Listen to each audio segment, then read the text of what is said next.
Hello world, welcome to Americana. I'm your host, Willie Montague. Tonight, the curtain comes down, the truth they hide, the deals, the power plays, the lives being shaped without your say. We're exposing it all right here on Americana. It's going to be real, relevant, and most definitely relational. Stay tuned. This is Americana.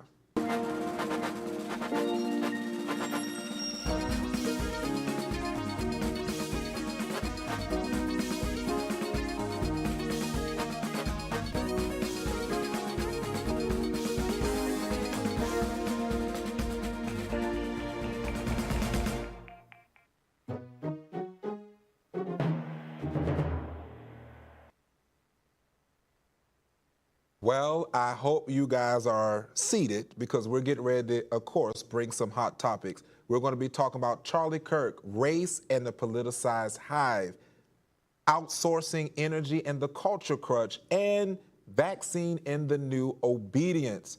But we're not going to do it alone. Today is definitely very special because we have with us the queen herself, Nicole Inmon. She has no problem keeping it real. Lots coming up on today's episode. But before we get started, you already know what time it is. Get the drum roll ready. It's Willie's Take.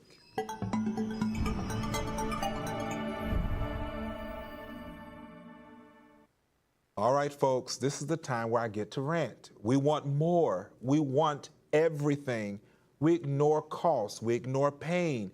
We take a break. We take burnout. And when it's all gone, we stare at absolutely nothing. And you know what we call it? We call it life. Well, we're actually going to get into this today because I'm so glad to have with us our very special guest, Nicole Inmon, who is an extraordinary holistic practitioner. And we're getting ready to dive into the topic of Charlie Kirk and what about this race and the politicized hive. So welcome to Americana, Nicole Inmon. Thank you so much for having me. I'm honored to be here. Well, this is going to be something we're going to talk about that is going to be intriguing because when we talk about Charlie Kirk, the assassination, Turning Point USA, September 10th, this just happened. Authorities say suspects was motivated by opposition to Kirk's views, political motive. Following his death, over 280 complaints were filed against public school educators in Texas alone for comments about Kirk's assassination. So I want to turn this to you, Nicole, and tell us, what do you think about this hive mentality, as we like to call it? What is going on, and especially where it's just being twisted to make it become this red versus blue, white versus black? What's happening? What is your view on this? Yeah, so I want to start by saying, obviously, I mean, I'm sure you know this about me. I'm not a politician, not by any stretch of the imagination. But for me, when I look at the collective and I look at what's happening at large, I see it through the lens of health. I'm a holistic practitioner. And so as I've been watching what's been happening with this whole Charlie Kirk situation, it's been amazing to me to watch how it has become so politicized that now it's black against white. And for the life of me, I'm really trying to see how we got there, right? So it started off with the Democrats versus Republicans, right? And it was, he's speaking his mind, he's speaking against things that are typically Democrat, right? So he's more to the right. But then all of a sudden it became about racism. And I was just like, wait, how did we get here? How did this become about racism? Especially when you look at the idea is that he was shot by somebody who was the same skin color as him. And it just made me really take a step back and realize that there are so many rhetorics that are pushed. And unfortunately, as a collective, because we're so conditioned, we just kind of go along with the flow. So something pops up and we hold on to it. Social media is great for this. We hold on to these sound bites and then it's like, oh yeah, we take off with it and this is what it is. And Where so now, do you think we got that from? Like, why have we become such a politicized nation to where, because for me, when we talk about politics and we look at it from that angle, as you said, you're not a politician, but just from an outside looking in or being around politics, because you've been around a lot of politics. I have. So when you look at that, like really where we're going to get back to just that unification that's there, because I think that, you know, we spoke so much about free speech because this is where it started from. Yeah. You know, his free speech got him murdered. Right. Then it became people saying it was Israel. Then people said Right. it was Trump. And Right. so now it was, because he was racist. Right. This is him getting, His payback, his payback. karma. And so it's like, where do we get off? Like, how do we start, jumping off this cliff? So as I zoom out and I look, it's not going to happen until each individual regains their sovereignty, until they actually start thinking for themselves, making decisions for themselves, having their own opinion, trusting their own opinion, even if it differs from someone else, and that we start respecting that. There is no, I always tell my clients that there's no one size fits all, there is biodiversity, right? And so even in our opinions, how we see things, the backgrounds that we come from, those all shape and color how we view, how we see the world. But a lot of that is lost. So it's just kind of like this conveyor belt sameness that, and so that spills over into politics. So if this side is louder, then I jump on that bandwagon and I'm louder, even though I know inside, niggling in me is like, oh, this isn't quite right. But there's fear in being an individual. So I will say this, is this rhetoric really, this whole race war and this, coming to a place of hive mentality, is this really about justice or just people that are just keyboard warriors? I just really, I feel like because we have just gotten this insensitive place, but is it just keyboard warring? Like we're not to a place where it's justice. Was there really justice served? Some people would say this is justice served, and I had said that earlier, but that's what it's looked like. Like, is this a racist thing where it's like, oh, he was racist, and that's where we're standing. We're not going to move off of that. Where do we go? What's the next step? Well, I guess what I'm seeing is that people are so desperate to become relevant, and because social media is so, it's become this monster, sort of. So there are the keyboard warriors who just say things, but the idea is that I have something I want to say, and what can I say where people can hear me and they want to pay attention to me? And that can get me more views and more followers. And it's not really, because if you talk, like I actually know people, if you talk to them and their opinion is not what they're saying out on, in the spaces. This is more about, I get more views, I get more follows, I can go viral. So, yeah. Well, you guys, you're hearing it right here. We have with us none other, as I like to say, we have with us a lady, Nicole Inmon, with us, and we're breaking it all down. We were just talking about what's happening with this whole race war with Charlie Kirk. But when we come back, we still have with us Miss Inmon. We're getting ready to take a quick commercial break, but don't go anywhere. All of your answers and all of the controversy is right here on Americana.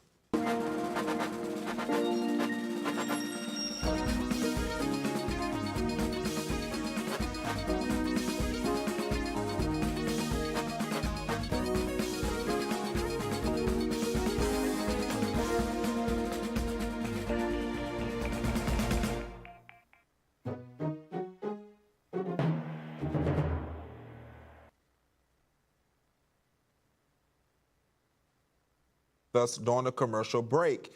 You know where to find us Monday through Friday, only on AFRO TV. This is Americana, 6:30 p.m. But today we have with us a very special guest, and I want you guys to follow her at Healing Place with Nikki. Make sure you follow her, follow AFRO, and follow Willie J. Montague on Instagram. We are sure to keep you in the loop and making sure that everything is real, relevant, and relational. I want you to get back to the show because we're getting ready to come back with some hot topics. Thank you for staying with us.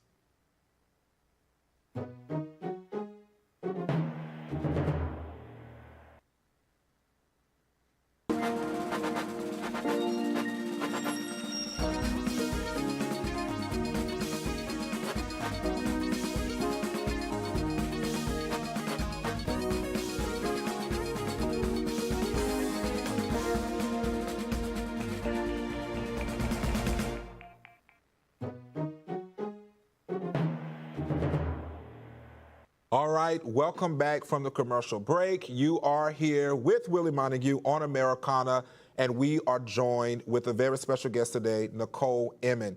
So we're getting ready to get into this topic. It is intriguing, interesting. A recent Gallup poll found that 80%, that's right, 80% of Americans report daily stress, and almost half say they feel burned out. Yet instead of building resilience, we outsource our energy to politics, to culture wars, even to movements that promise quick fixes. So join us, as I said, with us is Nicole Inmon. Let's have that. Have we replaced our personal well-being for politics, culture wars? Where have we put our energy? And now why is everybody stressed, but we're still entertaining it? Oh my, that's a deep question. From what I can see, I think it kind of goes back to what we were talking about in our last segment, which is not really knowing yourself. And so when you don't know yourself, you're looking for identity everywhere except within. And so that may show up as politics, that may show up in a numerous amount of places. But again, until people get back to that place of recentering, coming home to themselves and really learning who they are, that's why we're stressed. So we take jobs that we don't really like because we've got bills to pay. But it's like, okay, but are you operating in what you're here to do? Because that's the only way that you're really going to get fulfillment and do this job, and it's not going to stress you out. And so it's just this, you get this compound effect of one thing after the other, just constant outsourcing, constant, sort of betrayal of self. And it just keeps going, and it's like this rat race and this hamster wheel that just keeps going. And that's a good point, because you mentioned outsourcing. Briefly explain to everyone outsourcing. So through the lens of health, when I'm with my clients, and they come to me, for example, they've got cancer. And the whole idea of outsourcing is that I run to the doctor to find the answers, or I run anywhere else to find the answers, when ultimately your body knows all the answers. Your body knows why you have cancer, what's happened that's an imbalance in your life, why. Basically it's a messenger. So any disease, cancer, they're all symptoms, and they're all messengers telling you, hey, something is out of balance. You need to rebalance it. You rebalance that, and everything else goes back to normal. But we are in a culture of constantly not trusting ourselves and outsourcing to everybody else, everything else. So if I take this diet pill, it's going to fix my issue. If I, drink this drink, it's going to fix my issue. If I, date this person, it will be better. I will be better. So everything is this constant just giving away pieces of yourself. And when we talk about 80% of Americans, in some ways, we might as well have said 100%, but 80% of Americans, identifying stressors. Mm-hmm. And here we are in a politically charged climate. And this is essentially what we see. You see politics in church. Yep. You see politics in the schools, from, as people like to mention, book bannings and so forth. And then, now where we're seeing shows that are being canceled, we're seeing people, as we call it, the cancel culture. And so with this outsourcing, do you think that we will get back to a place where we can identify where we need to have our own self-awareness and waking ourselves up to say, there's something completely wrong with this. Like, we should not be a society that is continuing to pour out, because if we're 80% of us in the United States alone, not even the world, God knows what it would be in the world, but if we're 80% just in the United States and all of our energies and stresses are just there, what are we going to do? Because the political change is not going to go away. We're going to have all this political chaos for a long time. We got midterms coming up in 2026. So what do you say to that? Like, when is it going to shift and go away, or is it just going to get worse? I think that I think that it's actually happening, probably on a smaller scale. I think people are becoming more and more aware of themselves on some level, but I don't think we have a choice, to be honest with you. I think that it's going to happen. It has to happen. I think we're beginning to see things breaking down. If you look at things like how many parents are homeschooling their children now? there is this movement where they're pulling their children out of public schools because as far as they're concerned, those systems are no longer working for their families. And I think that we're going to begin to see more and more and more of that, and people just being like, you know what, this is not working. We need to do something different. And so hopefully, the hope is that, you know, it will get to a place where people start saying, okay, how do I feel about this? What do I want? What are my values? And how are my values lining up with what I am being told I should do, who I should be, what job I should have? So that's the hope. But I think that it's inevitable. I think that when we look at history and different spaces, not different spaces, when we look at history, what it shows us is that there's like this pendulum swing, right? So there are points in history where, you know, we're all the way over conservative, and then we go all the way over liberal. So I feel as though, you know, it's going to continue to do that. However long that lasts, you know, things will change, and then it'll swing back the other way, and then we'll have a different. Well, I'm getting ready to ask a raw, oh gosh, unfiltered question right now, just real quick. Okay. LBJ said that he would have, if he could, I know somebody said it wasn't, that the Negro, I'm going to say it that way, would be voting Democrat for the next 200 years.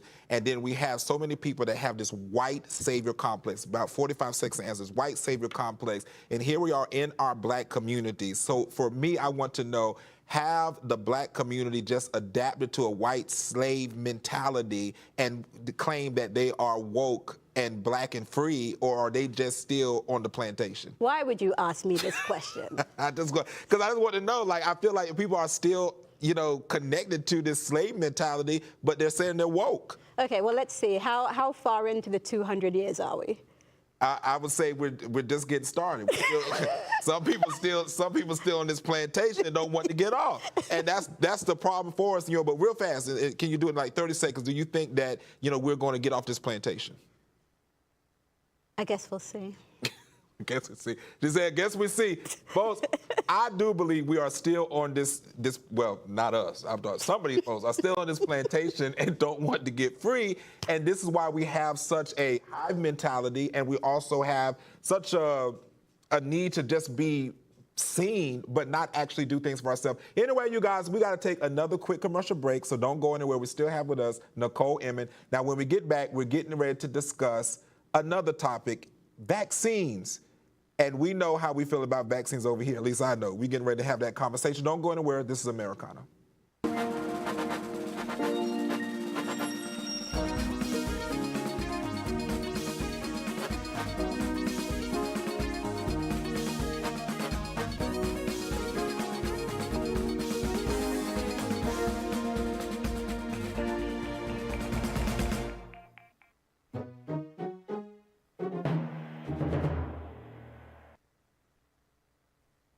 All right, out there, social media world, you are still with us for yet another commercial break. Thank you for staying with us. So I want you to, of course, make sure you're following all of us, A Healing Place with Nikki. You're hearing from Nicole Inmon on today. Make sure to follow AFRO TV and Willie J. Montague on all social media platforms. And when we get back to the show, well, before we get back to the show, I want you to comment below. What do you think about what we're talking about Charlie Kirk and racism? What do you think about the hive mentality? And do you think vaccines is a thing of the past, or are we still going to be told what to do? So let's get back to the show. I want you to stay aware, not typically woke. Let's get back to the show.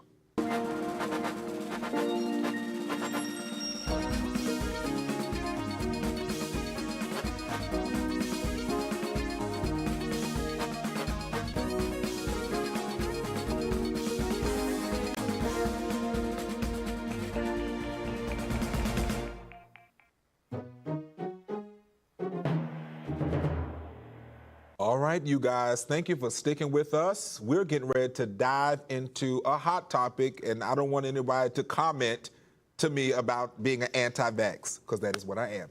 In 2024 and 2025 school year, vaccination coverage for required shots like MMR fell to about 92.5% in kindergartners, and vaccine exemption rose to a record of 3.6%, mostly for non-medical reasons, which would be like religious exemption. Vaccines have become more than health tools. They've been a thing of a symbol of identity, obedience, and rebellion. So I'm turning over to someone who is actually a health practitioner to have this. We have with us Nicole Inmon, of course, but when we get ready to ask, this is going to be something I want us to think about. Nicole. Yes, sir. With these vaccines, now people are going to call us anti-vax, and that's okay. I tell them, comment to their mother. But this is outside of that. This is the thing. If we're talking about vaccines, it should be a thing of choice. Absolutely. It should not be something that should be mandated and pushed. We saw during the pandemic that so many people were forced out of their jobs, out of their long life careers, schools because of vaccines. And you work with basically recovery of people's bodies.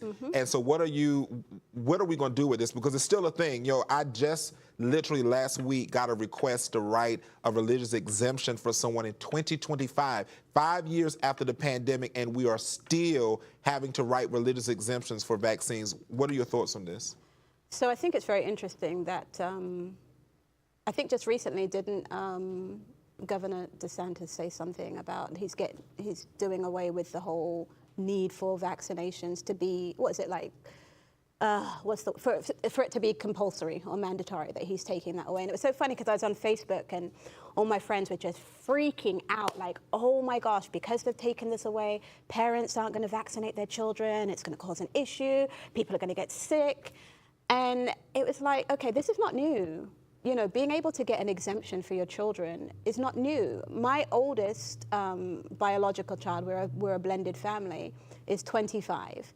And none of my children are vaccinated because I understood that the immune system is what keeps you safe. So if you eat properly, if you take care of the body, it knows how to fight for you. You have a whole immune system with layers and layers, and it knows exactly how to take care of you. So I do feel that the pandemic definitely caused people again to outsource, not trust themselves. Like, it was just this whole fear that was drummed behind, if you don't get this thing. So my whole family, we didn't get it. And I have no qualms about saying that. Now, in the thick of it, when it was happening, I was very quiet because it was very charged, right? So it became this pitting against one another. You're selfish if you don't take it. You're putting other people at risk. Why would you do that? And then now on the other side of it, which I'm finding very interesting watching the collective, the other side of it, there's all this evidence that shows all of the damage that it cost. I lost someone in my family, lost someone in my family to a heart attack due to a young person, 45, in good health, and just in the gym working out, dropped, done, finished. And, for the longest, he never did any of that stuff. But here we are. And that was the only thing that came up that showed that was why he lost his life. So again, outsourcing, like getting back to that space of taking care of our bodies, reducing the stress in our lives, that's where it is. Now, as we're getting ready to conclude real fast, if you could take about 15 seconds, tell people where they can find you at. You can find me at A Healing Space with Nikki, because we need a healing space. We're all on a journey healing. You can find me there at Instagram, TikTok, and my website is A Healing Space with Nikki also. All right, well, we thank you, Nicole Inmon, for being with us on the show today. This has definitely been an episode you won't forget, so go back and watch it. That's a wrap today for this episode of Americana. Thank you for tuning in. We'll be back tomorrow, same time, same place, only on AFRO TV. Until then, keep questioning, making sure that you are learning and keep showing up. Thank you, and God bless.